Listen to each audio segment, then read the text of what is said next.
The crisp December air carried the scent of pine and cinnamon through the Miller family's cozy home. Inside, colorful lights twinkled around the living room, and a tall Christmas tree, still waiting for its final ornaments, stood proudly in the corner. This year, though, Christmas felt a little different. Not bad, just different. Sarah, a girl with bright eyes and a quick smile, carefully untangled a string of fairy lights. Her younger brother, Tom, a bit quieter but just as kind, was helping their mom, Emily, hang shiny red balls on the lower branches of the tree. Everything looked festive and bright, but a tiny whisper of quietness hung in the air. That quietness was mostly because of David. He was new to their family, a kind man with a warm smile who had married their mom a few months ago. David was in the kitchen, humming a cheerful tune as he tried to figure out how to work Emily's old-fashioned cookie press. He really wanted to help, to be a part of everything, but Sarah and Tom hadn't quite figured out how to make space for him yet. Their small house, usually bursting with laughter and loud chatter during holiday prep, felt a little bit too quiet. Sarah glanced at Tom, who shrugged slightly. They both loved their mom very much and wanted her to be happy, but Christmas had always been times their time special time, just the three of them. Now with David, it was an adjustment. Emily, noticing the quiet moments, tried to bridge the gaps with extra hugs and bright chatter. She truly hoped this Christmas would be a happy one for everyone, especially with David there. As Christmas Eve arrived, the quietness that had been a gentle hum now felt like a heavy blanket draped over the Miller family's dinner table. Emily had cooked a wonderful meal, with roast chicken and all their favorite side dishes, just like always. The candles flickered softly, making the silver sparkle, but the usual lively chatter was missing. Sarah poked at her green beans, a knot of sadness tightening in her tummy. She remembered last Christmas Eve, when she, Tom, and Mom would tell silly stories and laugh so hard they cried. Now David was at the head of the table, trying his best to join in. He asked Tom about school, and Tom gave short answers, mostly looking down at his plate. David tried to compliment Sarah's festive sweater, but she just offered a small, polite, thanks. The silence grew longer between their mom's cheerful attempts to start conversations. Sarah and Tom missed their old ways, the special traditions that were just theirs. They missed singing goofy Christmas carols off-key while doing the dishes. They missed making funny faces at each other across the table when their mom wasn't looking. With David there, everything felt too proper, too careful. Emily, sensing the chill in the air, tried harder. David, remember that funny story about the time your cat climbed the Christmas tree? She asked, hoping to bring some warmth. David smiled and began to tell the tale. But Sarah and Tom just listened politely, their eyes glazing over a little. They weren't being mean on purpose. They just couldn't shake the feeling that something precious had been lost, replaced by this new, unfamiliar quiet. The magic of Christmas Eve, for them, felt far away. After the quiet dinner, David tried even harder to lighten the mood. "How about we watch a Christmas movie?" he suggested, with a hopeful smile, holding up a DVD of a classic holiday film he remembered enjoying as a kid. "It's a really funny one, about a grumpy old man who learns to love Christmas." Sarah and Tom exchanged a glance. "We usually play board games on Christmas Eve," Sarah said softly, her voice barely a whisper. Tom nodded in agreement, already walking towards the game closet. David's smile faltered a little, but he quickly tried another idea. "Oh, board games are great too! What if we try that new trivia game I saw? Or maybe a round of charades? We could even make up our own Christmas-themed charades!" He was trying his best, his voice full of energy, but the kids just looked at him with polite, unmoving faces. "We usually play Candyland and Chutes and Ladders," Tom mumbled, pulling out the familiar boxes. "Even though we're too old for them, it's our tradition." David looked at the colorful, simple game boxes, so different from the exciting, grown-up games he had in mind. He had hoped to bring some new fun, some fresh sparkle to their Christmas. He imagined them all laughing, making new memories, but his suggestions were met with a wall of quiet resistance.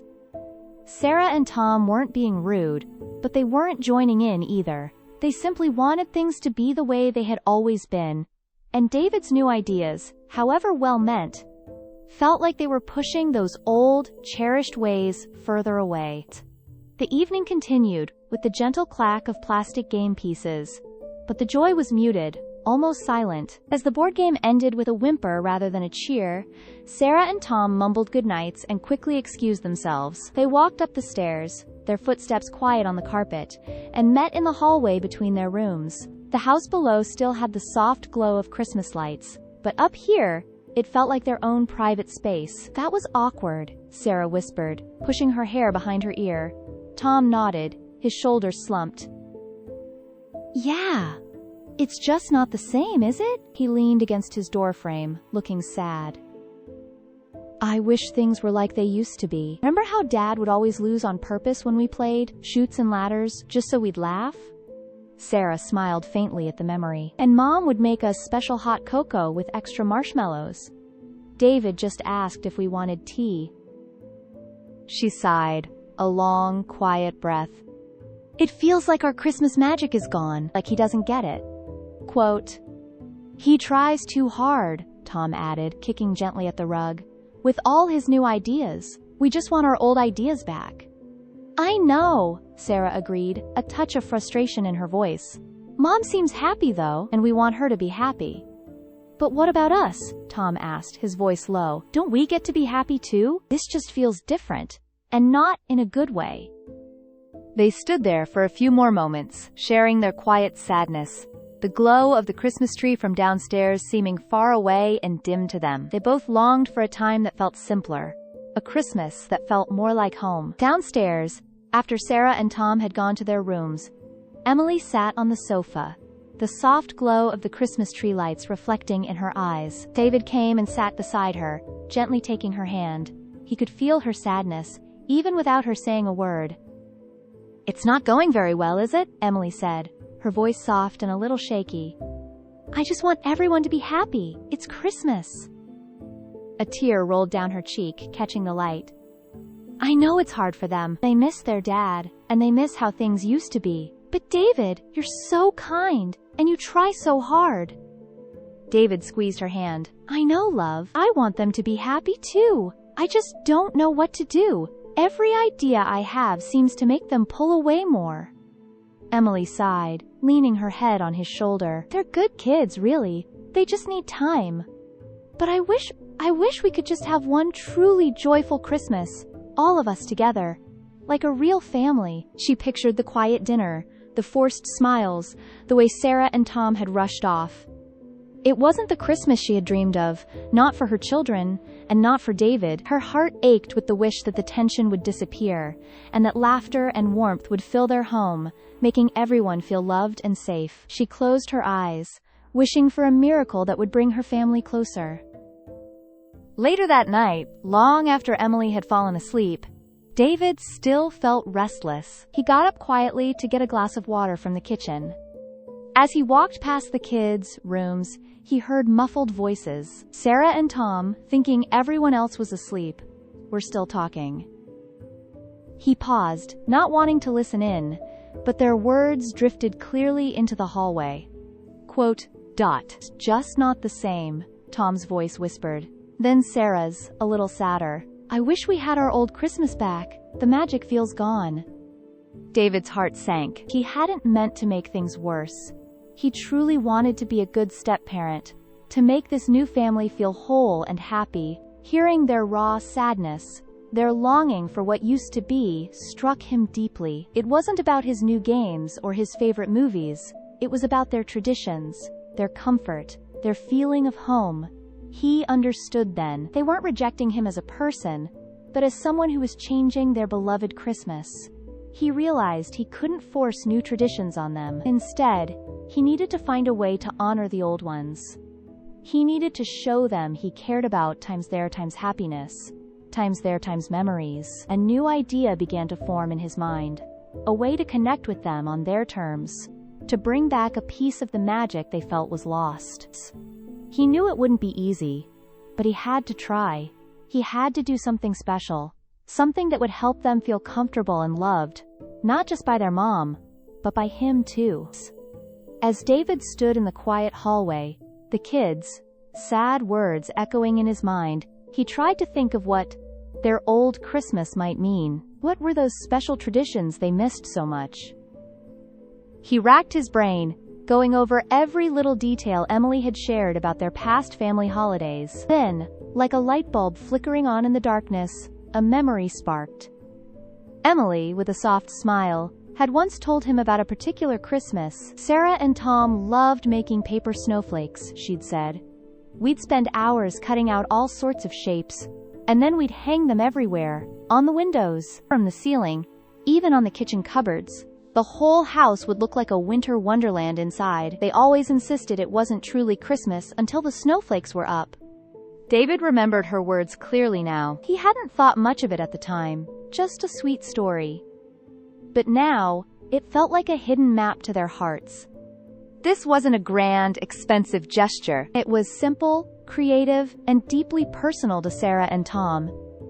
It was their time's tradition, one he hadn't known about, but one he could bring back. He imagined the children's faces, perhaps surprised, maybe even a little happy, if they saw their old tradition return. This was it. This was the special thing he could do. He wouldn't try to change their Christmas. He would help them rediscover a piece of it. A piece that felt like home. His plan was forming, and a quiet determination filled him. The first slivers of Christmas morning light were just beginning to peek through the curtains when David quietly slipped out of bed. He tiptoed downstairs, careful not to wake Emily, and made his way to the dining room table. He found a stack of white printer paper, a pair of scissors, and some tape. This was it. He sat down, took a deep breath, and picked up a sheet of paper. He remembered Emily saying the kids loved making fancy ones and different patterns. David had never been particularly crafty, but he was determined. He folded the paper carefully, trying to recall the vague images of snowflakes he'd seen. He made a few snips, then unfolded it with a hopeful flutter in his chest. It was a bit lopsided, with uneven edges, but it was a snowflake. He tried again, this time aiming for a more intricate design. He cut tiny triangles and long, thin lines, concentrating hard. He made another, and another, each one a little better than the last. Some were 6-sided, some 8, some looked like tiny stars, and a few were just happy accidents. His fingers felt clumsy at first, but slowly, a rhythm began. The quiet snip snip snip of the scissors was the only sound in the peaceful Christmas morning. He wanted to make enough to truly surprise them, enough to fill the house with their cherished tradition. He worked away, fueled by the thought of Sarah and Tom's faces, hoping this small act would finally bring a smile to their holiday. The smell of fresh coffee and a faint rustle of paper drifted upstairs, gently pulling Sarah and Tom from their sleep. They both stirred, wondering what was happening so early on Christmas morning. Usually, they'd be up first, eager to see what Santa had brought. This year, the excitement felt a little muted, but curiosity still tugged at them. They crept out of their rooms, rubbing sleep from their eyes, and slowly made their way downstairs.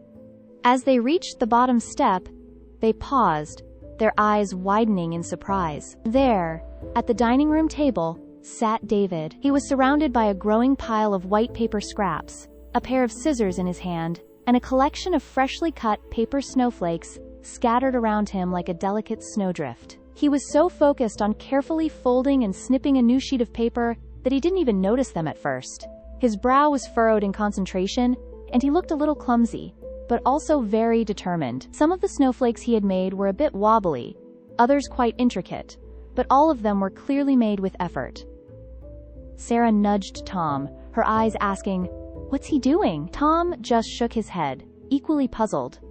They had expected to see their mom, or maybe just a quiet living room, but not David, diligently making paper snowflakes. It was the last thing they would have imagined. And for a moment, they simply stood there, watching him. A flicker of something new stirring inside them. Not anger, not sadness, but pure, simple surprise. David finally looked up, blinking in surprise, when he saw Sarah and Tom standing there, watching him with wide, curious eyes. A blush crept up his neck, as if he'd been caught doing something silly. He cleared his throat. "Oh. Good morning, you two. he said, setting down his scissors. He gestured to the piles of paper and the growing collection of snowflakes.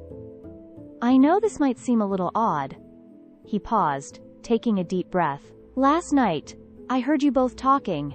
You mentioned missing your old Christmas, and the magic of it. He looked at them, his gaze kind and a little bit sad. Sarah and Tom exchanged another glance. A mix of embarrassment and something else they couldn't quite name. Your mom told me once about how much you loved making paper snowflakes and hanging them all over the house, David continued, his voice soft. It sounded like a really special tradition to you, and, well, I thought maybe we could bring it back this year. He picked up a slightly lopsided snowflake. Mine aren't very good yet, I'm still learning. But I thought, maybe you two could teach me. Or at least, help me make a lot more of them. He pushed the stack of white paper and an extra pair of scissors towards them, a hopeful, gentle smile on his face. Would you like to help me make some Christmas magic? He asked. The question hung in the air. A quiet invitation to join in their own cherished past, offered by the person who had seemed to be taking it away. Sarah and Tom looked at each other again, their previous surprise now mixing with a cautious hope. David's words, "Bring it back," sounded so right. Sarah slowly walked over to the table and picked up a piece of paper, her fingers tracing the folds David had already made. Tom, a little more hesitant, edged closer and took the extra pair of scissors. At first, they were quiet, folding and cutting with shy movements. Sarah showed David how to make a perfect six-pointed star, guiding his clumsy fingers. Tom, remembering a trick from years ago, carefully cut out tiny reindeer shapes within his snowflake. David watched them, listening to their soft instructions, a small smile growing on his face. As more snowflakes began to take shape, something shifted. Sarah suddenly giggled when David accidentally cut off a whole section of his snowflake, leaving a funny, bald patch. Oops, he said, laughing too. Tom chuckled, then began to show David a better way to hold the paper. The memories of past Christmases, of this very activity, started to bubble up. Remember the year Dad tried to make a snowflake shaped like a dinosaur? Tom asked, a real smile finally breaking through. Sarah laughed. It looked more like a lumpy cloud. The conversation flowed more easily now, filled with shared memories and the gentle snip snip snip of scissors.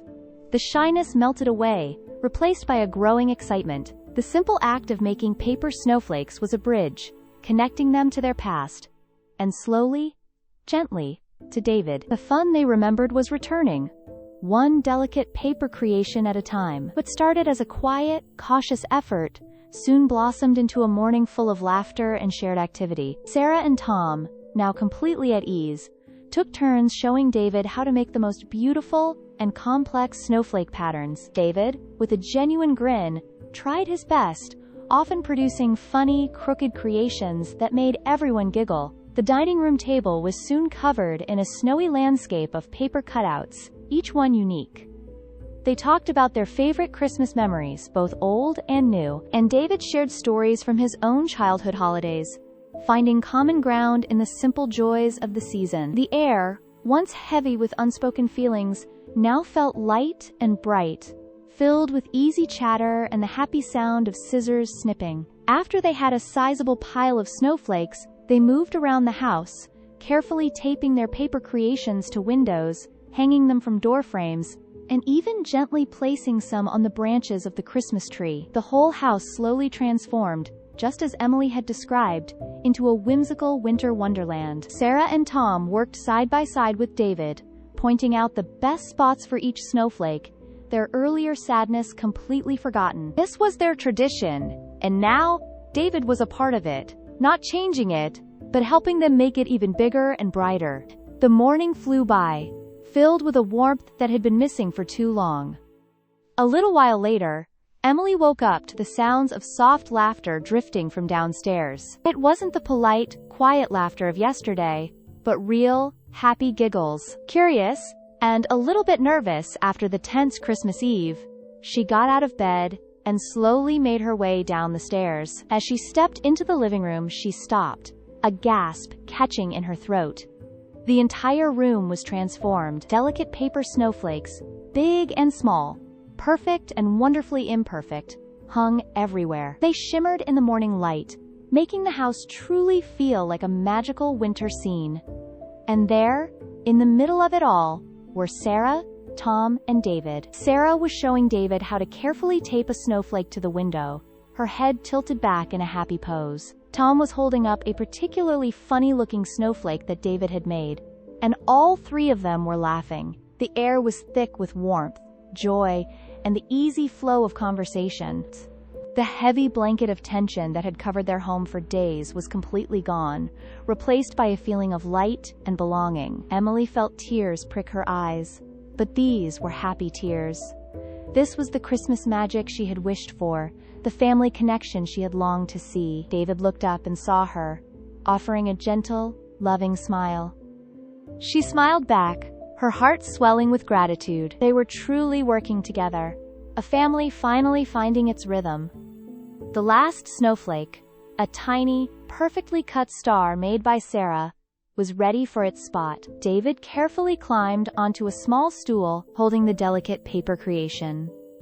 Tom and Sarah stood below, guiding him to the perfect empty space near the top of the living room window. Emily watched from the doorway, a soft smile on her face. David gently pressed the tape, securing the snowflake in place. He hopped down, brushing his hands together.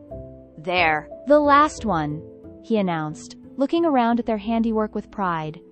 The room truly sparkled, filled with their shared creations. Sarah stepped forward, a thoughtful look on her face. She looked at the beautiful snowflakes, then up at David. "David," she began, her voice soft but clear. "Thank you for doing this. It really means a lot." Her words were simple, but they held so much more than just thanks. They held acceptance, a bridge finally built. Tom, who usually showed his feelings through actions rather than words, didn't say anything. Instead, he just looked up at David, a small, genuine smile spreading across his face. It was a happy smile, one that reached his eyes and spoke volumes. David's heart warmed at their gestures. It wasn't just about the snowflakes. It was about the unspoken understanding, the shared joy, and the feeling that, at last, they were all truly together, celebrating Christmas as a family. The tension of the past days had melted away like snow in the sun, with the snowflakes sparkling from every surface. The true magic of Christmas finally settled over the Miller home. The rest of the day unfolded beautifully, filled with the warmth and joy Emily had wished for. They opened presents together, with David genuinely delighted by the thoughtful gifts Sarah and Tom had picked out for him. Sarah even gave him a handmade card that had a tiny, wobbly paper snowflake taped inside. They shared a delicious Christmas lunch, but this time, the table was alive with happy chatter. Sarah told David about her favorite school play, and Tom eagerly described a video game he was excited about. David listened with real interest, asking questions and sharing funny stories from his own life, no longer feeling like an outsider trying to force his way in. In the afternoon, they played board games again, but this time, it was a mix of old favorites and a new game David had brought. There was no resistance, only cheerful competition, and lots of laughter. Emily watched her family, her heart full, seeing her children not just accepting David, but truly enjoying his company. David, in turn, felt a sense of belonging he hadn't known before. He was no longer just Emily's husband, he was David, a part of Sarah and Tom's Christmas, a part of their family. The tension was gone, replaced by a comfortable, loving bond that promised many more warm and happy Christmases to come.